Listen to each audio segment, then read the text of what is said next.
We're taking a scenic drive that stretches across Curecanti National Recreation Area, searching for some history, exploring spots where human hands have reshaped a canyon, finding places where you can lay your head under the stars and view a sweet Colorado town. Hi, we're Mark and Paula. Heading west from Montrose on Highway 50, our drive will parallel much of Curecanti Recreation Area. The 14,000 acres includes 3 major reservoirs. It's managed by the National Park Service and was established to promote both recreation and conservation in this dramatic stretch of western Colorado. If you blink, you might miss the town of Cimarron, but pulling off will give you a glimpse into some railroad history of the Old West. In the early 1800s, the Denver and Rio Grande Western Railroad undertook one of the most ambitious engineering feats, cutting a narrow-gauge rail line through the steep, rugged terrain of the Black Canyon. Known at the time as the Scenic Line of the World. Wow, gives you a hint as to what it might have been like. The route was both awe-inspiring and treacherous. Early passengers were stunned by the sheer canyon walls and daring curves. Some even described it as the most extreme landscape ever conquered by a train. This stretch of track wasn't just for show. It played a vital role in moving goods across western Colorado, from ore to timber to livestock and everyday freight. The small community of Cimarron grew into a key rail stop, home to a roundhouse, switching yard, hotel, and facilities for loading cattle, making it a hub of frontier-era commerce. The terrain was challenging, so keeping the tracks in good working order was a struggle. The workers converted boxcars into living spaces. The Denver and Rio Grande Railroad opened up new markets to sheep and cattle ranchers. Cimarron grew to become one of the busiest load stops in Colorado.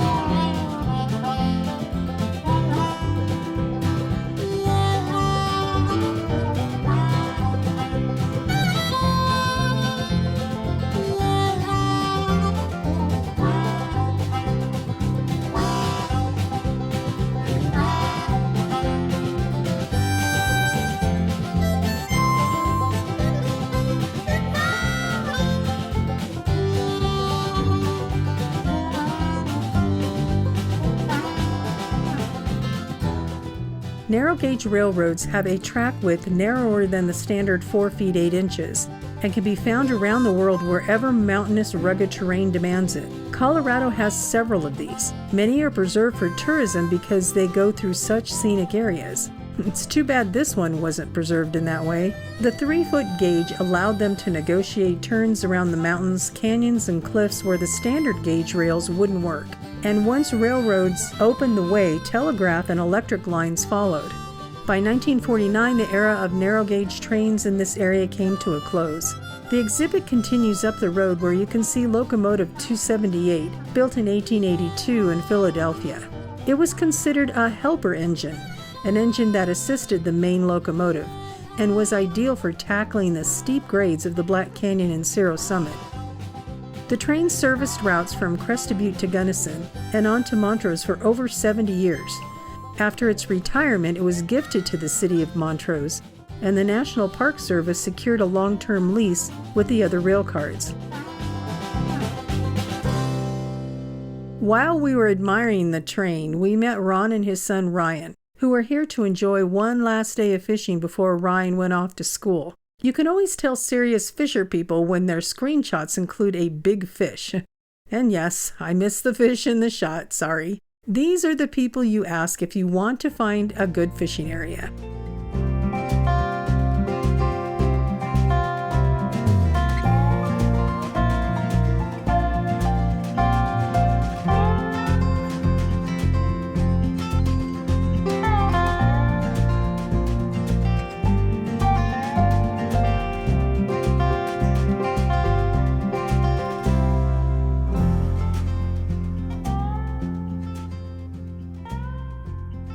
This is where you'll find one of 3 dams of Curecanti Recreation Area. The dam was completed in 1971. The signage tells us that there were 3 firsts in the Bureau of Reclamation history of engineering. First, Morrow Point Dam is the first large double curvature thin arch concrete dam to be built in the United States. It contains 360 cubic yards of concrete weighing about 700,000 tons.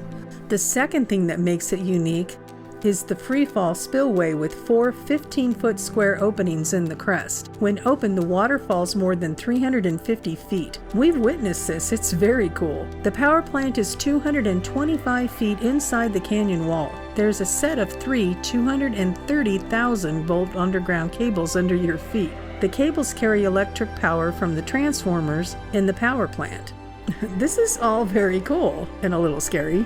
And if you're wondering, those poles on the reflectors help snowplow drivers know where the edge of the road lies. There's a campground here too. It's small with only 22 sites that are first come first serve. These are primitive sites with restrooms, a dump station, and water. But I'd call before you depend on these services. They were closed when we came. The site can accommodate trailers up to 35 feet long.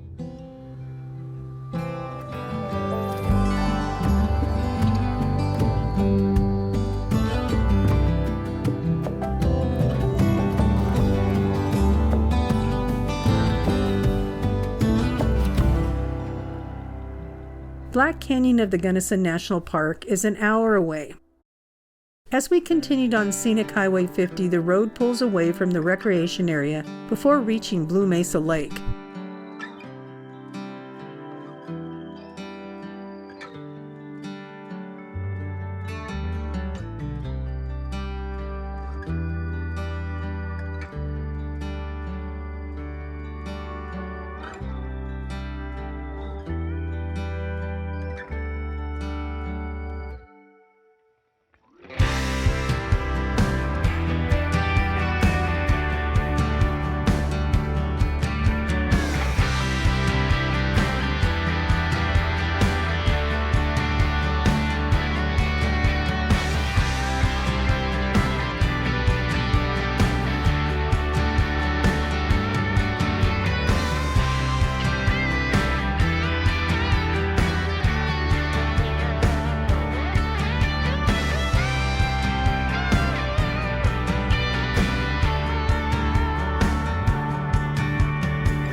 The Pine Creek turnoff will take you to a steep trail with 232 maintained wooden steps that bring you to the edge of Morrow Point Reservoir. You can take your own canoe or kayak or ride a ranger-led pontoon boat down the scenic reservoir. It's beautiful and well worth it if you're able to do the steep 2-mile hike down and back. Blue Mesa Reservoir is the crown jewel of Curecanti National Recreation Area. At 7,500 feet above sea level, it's 20 miles long. There's around 96 miles of shoreline. We're going to drive over the dam to a viewing area to take a look at it. It was completed in 1966, and at the time of construction, it was the largest earth-filled dam in Colorado.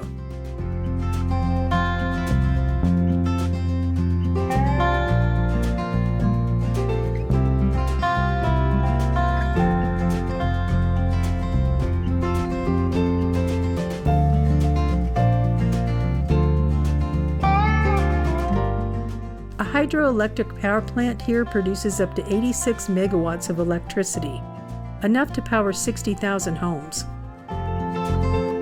Black Canyon of the Gunnison National Monument. It's been a national park for I don't know how long, 5 or so years. The Hubs is right about the sign being old, but it's been 26 years since Black Canyon National Park was upgraded from a monument. The dam plays a crucial role in maintaining ecological flows, protecting trout fisheries, and supporting the canyon's dramatic seasonal waterfalls. Its controlled water releases are essential for sustaining the annual Kokanee salmon spawning runs, particularly those that occur near the Roaring Judy fish hatchery. In fact, Blue Mesa is home to the largest Kokanee salmon fishery in the continental United States. Right in front of the dam is the smaller of the two marinas at Blue Mesa.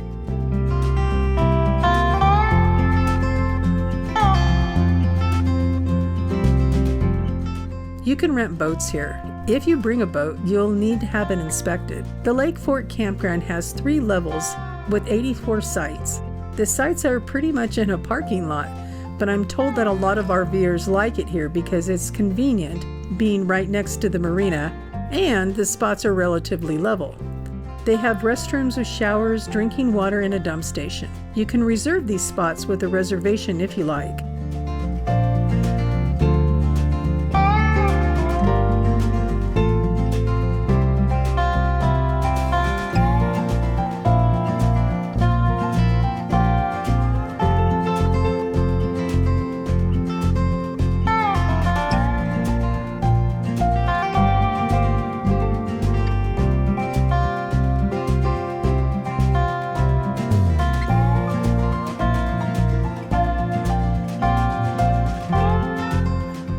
I love the little walls they built to give you privacy.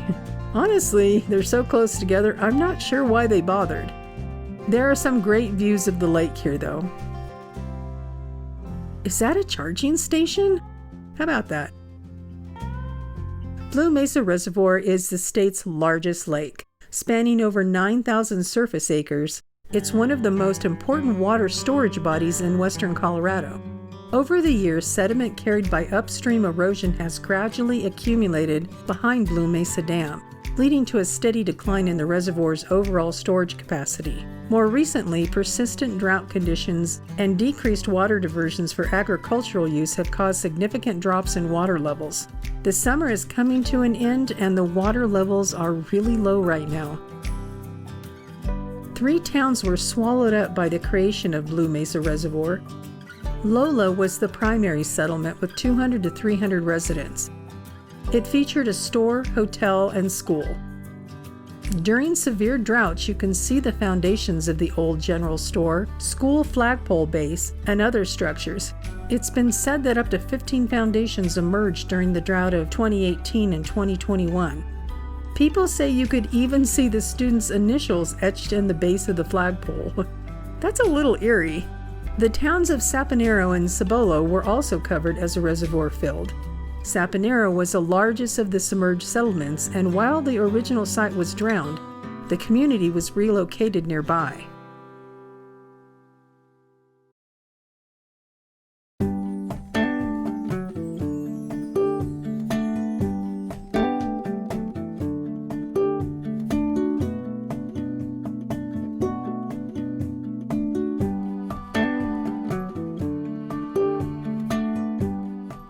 Not only does this area provide recreation, power, and water management, it serves another purpose: fire management. Various aircraft designed to help put out fires have used this lake. Recently, they closed a portion of the lake to boaters during certain hours so planes called super scoopers could help fight the fire at nearby Black Canyon of the Gunnison National Park. Flying at 100 miles per hour, these planes can load nearly 1,500 gallons of water in 12 seconds, but it only takes 3 seconds to dump all that water. Impressive.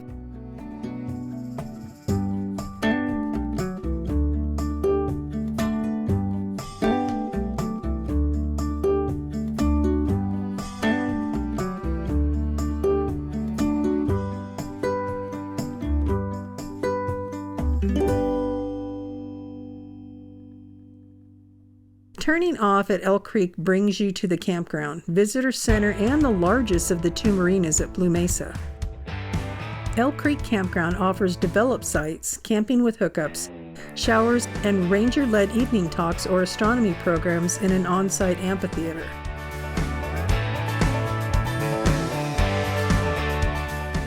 At the visitor center, you'll see a few displays, but the main reason to stop here is to get boat permits, help with reservations, updated information about the area, including campgrounds and services. They can help you choose a hiking trail and even give you advice on dispersed camping in the area, which is always our choice. While here, we were advised that a campground up the road was experiencing a toxic algae bloom and was given some cautions about what to avoid. Did you know that one of the missions of the National Park Service is to protect natural lightscapes and dark skies within the parks? We enjoy this more in the West. Nothing like seeing the Milky Way. Like Lake Fork Marina, Elk Creek Marina provides boat rentals, motorized as well as kayaks and paddle boards. They also have a fuel dock and a small store. And if you're interested in renting a pontoon boat, just know you shouldn't have too many people standing at the front of the boat. How do we know this? Well, let's just say we know. Stevens Creek Campground has 53 sites that can accommodate tents to large RVs. You'll find seasonal potable water, vault toilets, trash collection, picnic tables, fire rings, and grills. Reservations are accepted here. You should expect cell service to be spotty throughout Curecanti.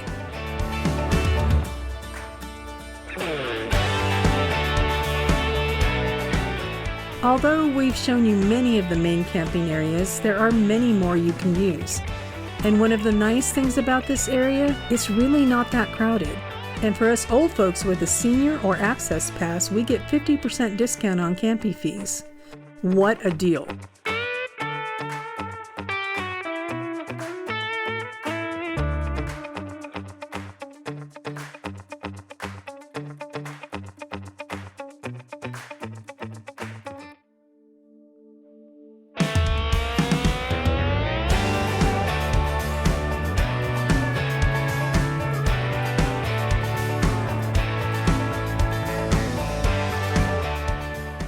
As the reservoir narrows, you can see several more pull-offs like Beaver Creek, with picnic areas, smaller trails to hike. And here you have an underpass access to the river. There are fish cleaning stations everywhere here at Curecanti. Neversink Trail is one of the easier hikes at Curecanti. It's an easy 1.5-mile trail that's mostly flat and offers a peaceful walk along the Gunnison River under the shade of cottonwood trees. Gunnison, or Gunny as some call it, is your headquarters for supplies for this area. We brought along Julius, our side-by-side, so we could get it looked over before the fall off-roading season started. Gunnison boasts a strong ranching heritage. It was originally a silver mining camp and became a trade center for both mining and farming. This sweet western town is home to under 7,000 people. Surprisingly, Western State University is here as well. There's also an airport that serves the nearby Crested Butte ski area.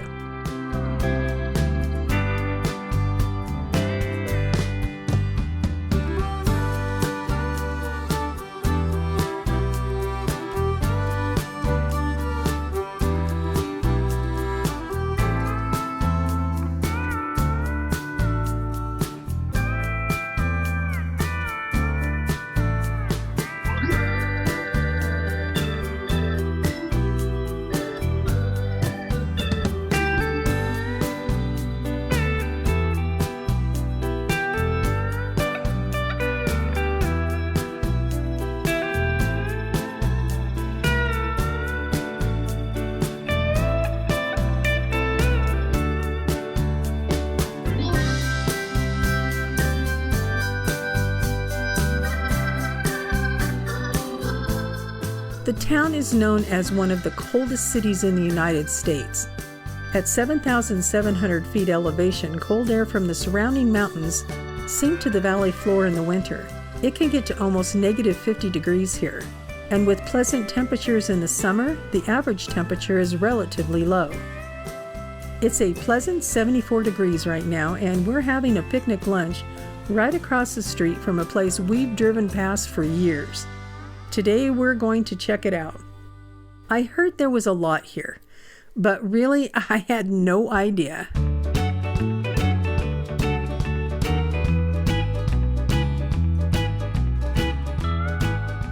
Rick gave us a rundown on some of the things not to miss. And because this open-air museum is so large, he said we could use a golf cart to get around. Definitely use the golf cart unless you're looking to get in a lot of steps. It's self-guided and you can see as much or as little as you want. Rick said he's worked here for years and still hasn't seen everything here. The main two-story building was originally a restaurant. The collections here are extensive and includes a very large display of arrowheads. I like the humor here. The Baldwin steam engine that's here is a rare locomotive. It's only one of 3 remaining in its class. It was built in 1882. The Sergeant's Depot, Marshall Pass Water Tower, and rail cars complete this display. Out of the 40 buildings on the property, many display little collections of all kinds.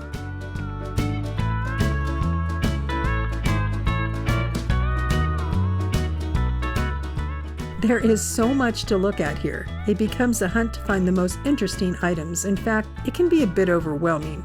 We thought this flag was pretty neat.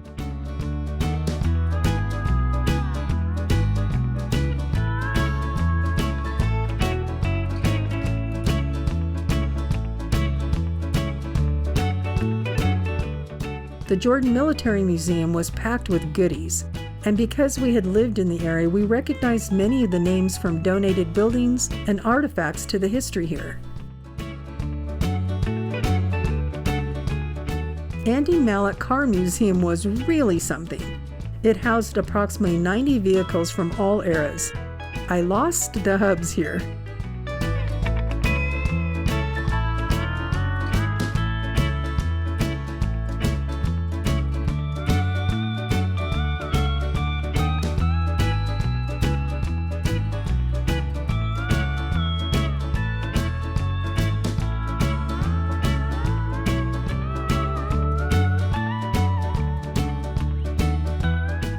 Being an ex-teacher, the old school buildings were my favorite.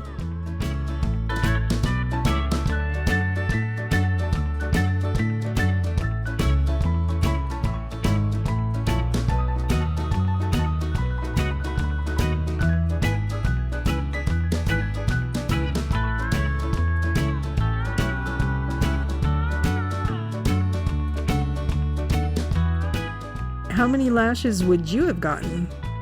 Now we just need a dunce cap.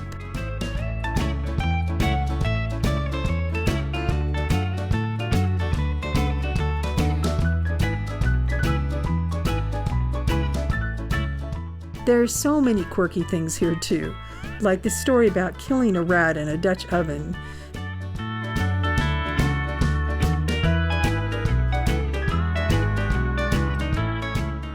The danger of reaching museum fatigue is real here.